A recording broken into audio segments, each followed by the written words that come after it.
The Fall. The Fall Trilogy, Book 1, by Connor Stevens and Brian Wiggins. Chapter 1. Jason Thane took a deep breath of recycled air from his cycler and cleared the fog from his goggles. 3 months of investigation, 17 different search warrants, and 6 different informants working a whisper campaign to increase the pressure had finally paid off. Tommy DeLuca was caught, flipped, and was going to get Jason access to what was rumored to be one of the largest splice stash houses in the Eastern Gaps. He checked his watch. It read just before noon. He had been out of his usual police-issued UV gear and in civvies for less than an hour. He didn't want to draw attention when they entered the basement bolt hole and perpetual party where DeLuca's contact was allegedly found. A film of sweat crawled on Jason's skin. He stretched as best he could in the confined space of the driver's seat for the 100th time, trying to work the cramps out so he could run if he needed to.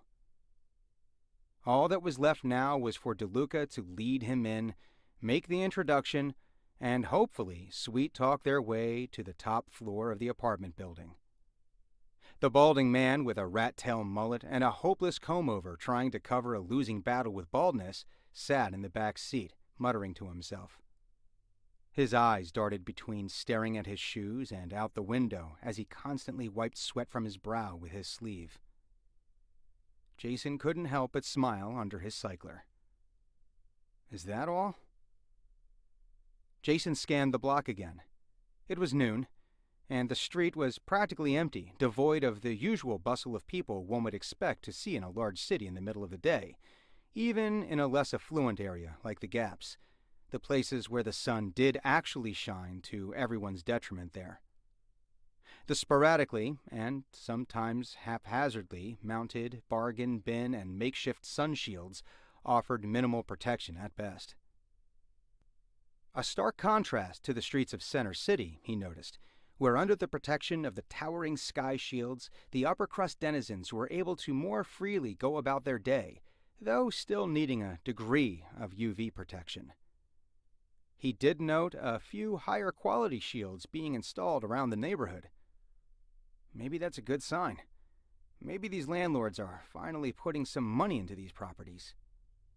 He saw a group of kids roofing, hopping over and rolling under the ventilation pipes and utility boxes, leaping the short alleys between buildings, sometimes even braving the long, thin stretches of support beams and breezeways crisscrossing the streets with their arms outstretched for balance. Part of him wanted to warn the kids off, to shout at them to play somewhere safer. Another part of him warmed with the memory of doing the same thing with his friends when he was that age, racing to see who would reach the sunset first. Jason signaled silently for the interdiction team, hidden up and down the block in unmarked patrollers or disguised as civilians on the street, to ready and hold. His partner in the passenger seat, Les, grunted, the sound muted and distorted by his cycler's intercom. ¿Estás seguro? Jason gave a stiff nod as he gave his UV gear a final check. Don't want to spook the neighbors. No sense in going loud unless we have to. And we've got kids on the roofs. Don't want to create a bad situation. Les returned the nod, his expression unreadable under his cycler and UV glasses. But Jason saw the faint tension in his partner's shoulders, a stiffness in his back. He wasn't happy about this. You've seen the new splice. Makes PCP look like kids' cereal.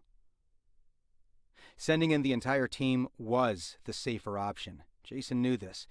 But he also knew that sending an entire tactical team into a neighborhood watering hole, where the biggest crime was not paying for a liquor license, would not endear him or the 15th Squad to the community. And if the community wasn't in sync with the police on at least the issue of splice overrunning the streets, then one arrest wouldn't make a lick of difference.